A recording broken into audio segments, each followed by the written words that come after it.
esordio della Pro Favara nel campionato di eccellenza. I gialloblu sono stati sconfitti allo stadio Giovanni Bruccoleri dalla Don Carlo Misilmeri. Le interviste di Rino Pitanza.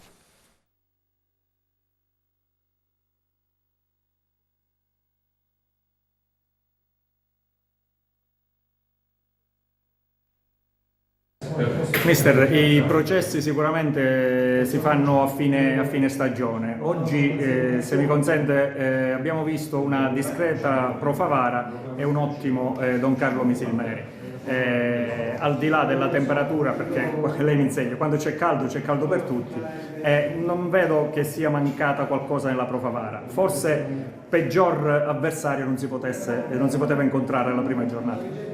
No, assolutamente, subito pronti e via abbiamo testato le qualità di come sarà questo campionato, con chi ci dovremo scontrare. Questa è una delle compagini più forti, più attrezzate per poter vincere. Ce la siamo giocati con le nostre difficoltà, con i nostri errori, però la squadra io l'ho vista comunque viva, è sempre stata viva, malgrado il 2-0 risultato finale che a mio avviso non ci stava. Mister, in questi casi si dice buona la prima. Che campionato sarà per la Don Carlo Misilmeri? Campionato step dopo step. Adesso riposiamo un pochettino stasera e domani prepariamo la partita di mercoledì, perché il prossimo obiettivo dobbiamo riuscire a passare il turno, perché ci teniamo. Una compagine la sua che comunque, visti i nomi, visto il bel gioco di oggi, non si può certo nascondere. Ecco, siete una delle pretendenti almeno.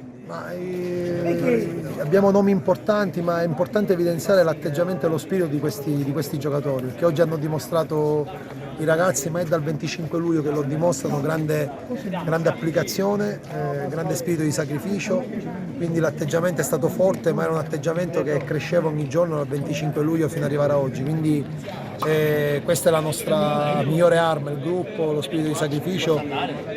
Abbiamo nomi importanti, ma l'atteggiamento, lo spirito, l'umiltà di questi ragazzi è straordinario, ma di tutto il gruppo.